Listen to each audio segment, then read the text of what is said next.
أعوذ بالله من الشيطان الرجيم. بسم الله الرحمن الرحيم. ولقد يسرنا القرآن للذكر فهل من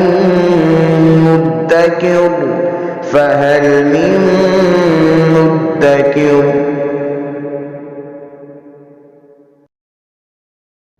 بسم اللہ الرحمن الرحیم.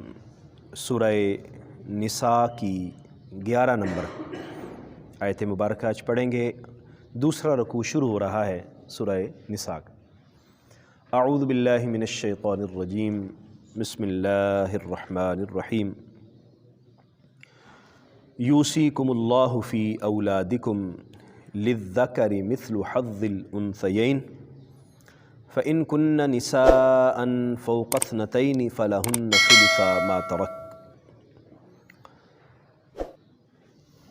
دوسرا رکوع سورہ نساء کا یہ آیات مبارکہ وراثت کو بیان کرتی ہیں.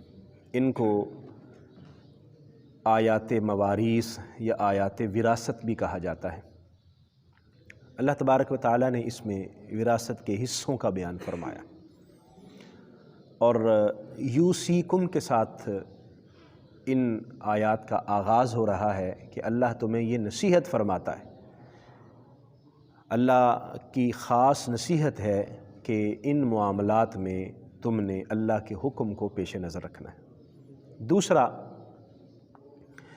وراثت ایک اہم علم ہے جسے نبی کریم صلی اللہ علیہ وسلم نے نصف علم فرمایا. حضور علیہ السلام نے فرمایا، حضرت ابو ہریرہ رضی اللہ عنہ روایت فرماتے ہیں کہ حضور فرماتے ہیں تعلموا الفرائض وعلموها الناس. یہ علم الفرائض، حصوں کا علم، وراثت کا علم، فرمایا اس کو سیکھو اور اسے لوگوں کو سکھاؤ. فإنها نصف العلم، یہ آدھا علم ہے. یعنی باقی جو جتنی چیزیں ہیں ہمارے دینی معاملات میں وہ آدھا علم وہ ہے، اور آدھا علم یہ علم الفرائض یعنی وراثت کا علم ہے. اور حضور نے یہ بھی فرمایا کہ اس کو بلا دیا جائے گا، اور سب سے پہلے میری امت سے جس علم کو اٹھایا جائے گا وہ علم وراثت ہے. آج ہم اس کو حقیقت میں دیکھتے ہیں کہ بہت خال لوگ ہیں جن کے پاس وراثت کا علم موجود ہے اور وہ جانتے ہیں. علماء میں بھی، مفتیان میں بھی، جن کو اس علم پر عبور ہے، جو اس علم کو کما حقہ جانتے ہیں اور پڑھتے ہیں اور پڑھا سکتے ہیں، بہت کم لوگ رہ گئے. تو اس کو نصف علم فرمایا گیا. ایک اور بات جو سمجھنے والی ہے وہ یہ ہے کہ صرف ہم ان حصوں کو پڑھ کے ہم کہیں کہ فلاں کو اتنا حصہ ملے گا، فلاں کو اتنا حصہ ملے گا، اور خود سے اس کی تقسیم کرنا شروع کر دیں، یہ مناسب نہیں ہے. پورا علم ہے اور یہ کسی اہل علم سے اس کے متعلق پوچھنا چاہیے. آپ جب بھی وراثت کو تقسیم کرنا چاہیں یا کسی کی وراثت کے متعلق سمجھنا چاہیں تو وہ وراثت کا علم رکھنے والے اہل علم سے اس کی تفصیل معلوم کریں. قرآن کی اس آیت کو پڑھ کے خود سے ہم حصے نکالیں گے تو وہ غلط ہو جاتے ہیں. یعنی ایک کا حصہ ہم ٹھیک کر لیتے ہیں، دوسرے کا غلط ہوتا ہے. یہ پورے کا پورا ایک علم ہے اور تمام حصوں کو سامنے رکھتے ہوئے، تمام وارثین کو سامنے رکھتے ہوئے ان کے حصوں کی تقسیم ہوتی ہے، اور پھر اس میں مکمل طور پر چیزوں کو ملحوظ خاطر رکھنا پڑتا ہے. وراثت کی تقسیم سے پہلے جو چیزیں ضروری قرار دی گئی ہیں ان کو بھی ہمیں پیش نظر رکھنا چاہیے. ایسا نہیں ہے کہ کوئی شخص اس دنیا سے رخصت ہوا اور ہم اس کی وراثت کو تقسیم کرنا شروع کریں، نہیں. اس میں حکم یہ ہے کہ سب سے پہلے اس کی تجہیز و تکفین کا انتظام ہوگا. اگر تو اس کے عزیز و اقارب، اس کے بیٹے، بھائی جو بھی ہیں، بعض اوقات ہمارے ہاں رواج یہ ہے کہ وہ کرتے ہیں کفن کا انتظام، کوئی قبر کا انتظام وہ کر لیتے ہیں. اگر نہیں تو سب سے پہلے مال وراثت میں سے اس کا انتظام کیا جائے گا. قبر کی قیمت، کفن کی قیمت اور دیگر جو اخراجات تدفین میں اور تکفین میں ہوتے ہیں. دوسرے نمبر پر ان کے قرضوں کی ادائیگی کا انتظام کیا جائے گا. اس کے ذمے دیکھا جائے گا کہ کس کس کا اس نے قرض ادا کرنا ہے، تو اس کی وراثت جو مال چھوڑ گیا ہے اس میں سے اس کے قرض ادا کیے جائیں گے. یہ بہت ضروری. پھر تیسرے نمبر پر اس کی وصیت ہے. اس کو دیکھا جائے گا کہ اس نے کسی سے متعلق کوئی وصیت کی ہے کہ میرے مال کا یہ حصہ فلاں کو دے دینا، فلاں کو دے دینا، تو پھر اس کا خیال رکھا جائے گا۔ اور اس میں ایک بنیادی چیز ہمارے ذہن میں رہنی چاہیے کہ کسی بھی وارث کے متعلق وصیت درست نہیں ہے۔ جس کو وراثت میں آلریڈی حصہ مل رہا ہے اس کے لیے وصیت جائز نہیں ہے، اور اگر کسی نے وصیت کر دی تو اس پر عمل نہیں کیا جائے گا۔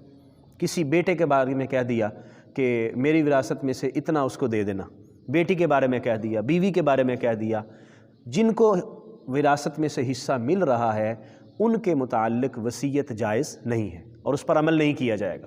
ہاں، اس کے علاوہ کسی اور معاملے کے اندر اگر ایسا ہو تو 1/3 کے اندر اس کی وصیت نافذ ہوگی۔ اس کے علاوہ کسی دینی کام کے لیے، کسی خیراتی کام کے لیے وہ وصیت کر جاتے ہیں، یا اس کے علاوہ تو جائیداد کے 3 حصوں میں سے ایک حصہ اس میں لگایا جائے گا، باقی 2 حصے ورثاء کے لیے وراثت میں تقسیم کیے جائیں گے۔ پھر اس کے بعد جا کے وراثت کی تقسیم آتی ہے کہ اس کو کس طرح کرنا ہے، تو ان آیات مبارکہ میں اس کو بیان کیا گیا ہے۔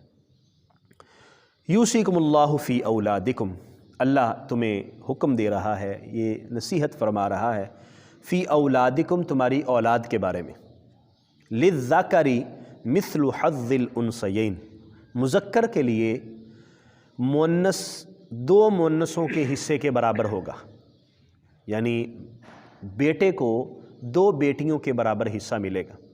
یہاں یہ بات بھی میں عرض کر دوں، عام طور پر یہ اعتراض کیا جاتا ہے کہ دیکھیے جی وہ خواتین عورتیں پہلے ہی کمزور ہیں تو اسلام نے ان کا حصہ آدھا کر دیا، مرد کو دگنا دے دیا، تو یہ برابری نہیں ہے، یہ انصاف نہیں ہے۔ حالانکہ اگر حقیقت میں دیکھا جائے، اگر ویسے ہم اپنے طور پر دیکھیں تو عورت کو حصہ نہیں دینا چاہیے۔ ویسے اگر ہم اپنی طور پر اس کی وجہ یہ ہے کہ عورت پر کوئی معاشی ذمہ داری نہیں ہے، کوئی مالی ذمہ داری نہیں ہے۔ اگر وہ بیٹی ہے تو باپ کے ذمے ہے، اگر وہ شادی شدہ ہو جاتی ہے تو اس کے تمام اخراجات شوہر کے ذمے ہیں، بوڑھی ہو جاتی ہے تو پھر اولاد کے ذمے ہیں، تو عورت پر تو کوئی مالی ذمہ داری ہے ہی نہیں، وہ مالی ذمہ داریاں ساری مردوں پر ہیں۔ اگر وہ باپ ہے تو اس نے اپنے بیٹوں کی، بیٹیوں کی کفالت کرنی ہے، اگر وہ شوہر ہے تو اپنی بیوی کی، بچوں کی کفالت کرنی ہے، اسی طرح اگر وہ بیٹا ہے تو اپنے ماں باپ کی کفالت کرنی ہے۔ تو ذمہ داری تو ساری مرد پر ہے، عورت پر تو کوئی معاشی ذمہ داری نہیں ہے، تو اس لیے جب وہ معاشی ذمہ دار ہی نہیں ہے تو پھر اس کو حصہ بھی نہیں ملنا چاہیے۔ دیکھیے اسلام کا حسن یہ ہے کہ وہ جو زمانہ جاہلیت کے اندر جو سسٹم تھا کہ اس میں کسی عورت کی کوئی اہمیت نہیں تھی اور وراثت دی ہی نہیں جاتی تھی، اللہ تبارک و تعالیٰ نے ان کی معاشی ذمہ داری نہ ہونے کے باوجود فرمایا نہیں، وہ صنف نازک ہے، انہیں حصہ دیا جائے، اور چونکہ مرد کی ذمہ داری ہے ساری، اس لیے اس کو ڈبل حصہ دیا گیا اور اس سے آدھا حصہ خواتین کو دیا گیا۔ اور پھر یہ ہر وقت آدھا ہی نہیں ہے، بعض اوقات خاتون کا حصہ مرد سے بھی بڑھ جاتا ہے، وہ مختلف احوال ہیں وراثت کے اندر آتے ہیں، ہر وقت یہ نہیں ہے کہ عورت کو مرد سے آدھا ہی ملتا ہے، بعض اوقات ایسی حالتیں بھی آتی ہیں کہ اس کو زیادہ بھی مل جاتا ہے۔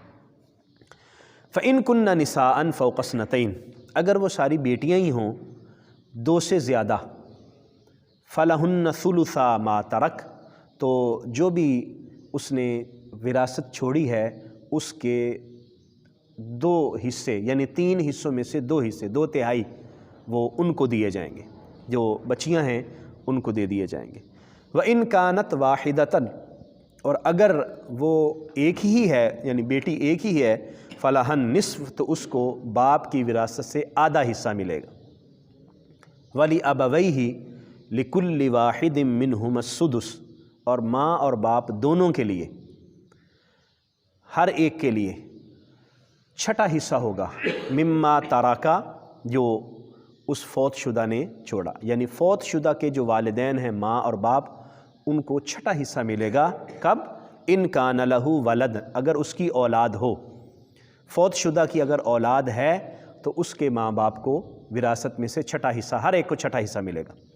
فَإِن لَمْ يَكُنْ لَهُ وَلَدٌ، اور اگر اس کی اولاد نہیں ہے، فوت شدہ لا ولد، اس دنیا سے رخصت ہوا ہے، اپنی اولاد نہیں ہے، وَوَارِثَهُ أَبَوَاهُ، تو پھر ماں باپ اس کے وارث بنیں گے۔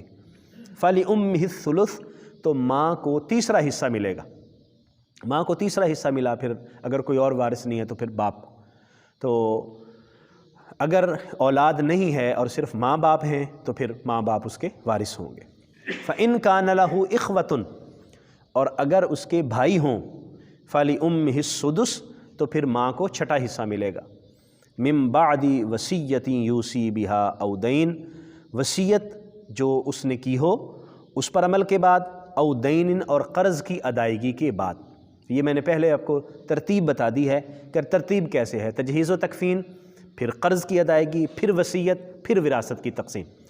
تو اگر بھائی ہیں تو پھر ماں کو چھٹا حصہ ملے گا۔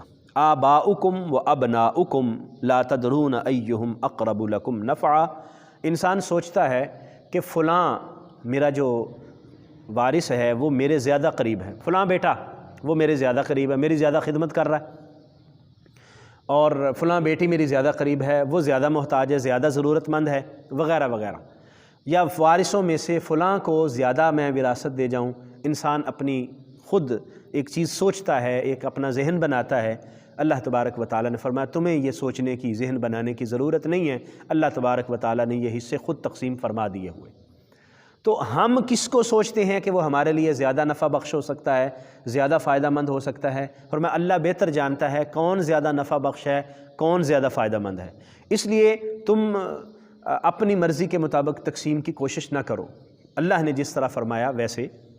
اور ایک اور بات میں یہاں اس ضمن میں عرض کر دوں کہ ایک تو اللہ تبارک و تعالیٰ نے قرآن مجید کے اندر نماز، روزہ، حج و زکوٰۃ کے احکام اتنی تفصیل سے بیان نہیں فرمائے جتنی تفصیل سے وراثت کے احکام بیان فرمائے۔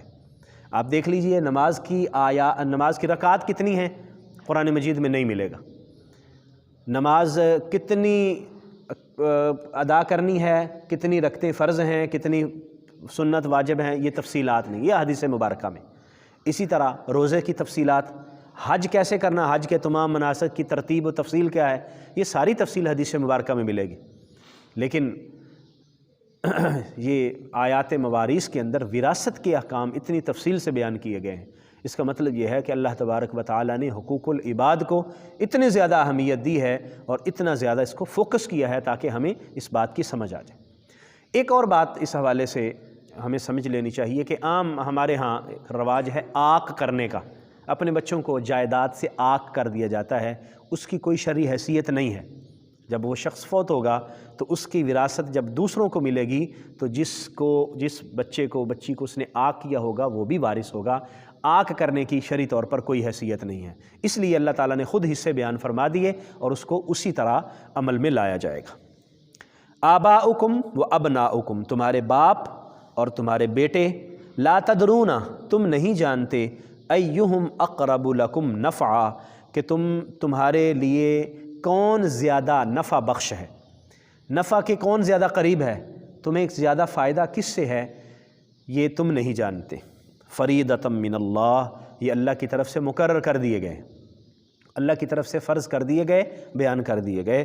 ان اللہ کان علیما حکیما، بلا شبہ اللہ تبارک و تعالیٰ سب کچھ جاننے والا ہے اور وہ حکیم و دانا ہے، وہ ساری حکمتوں کا مالک ہے۔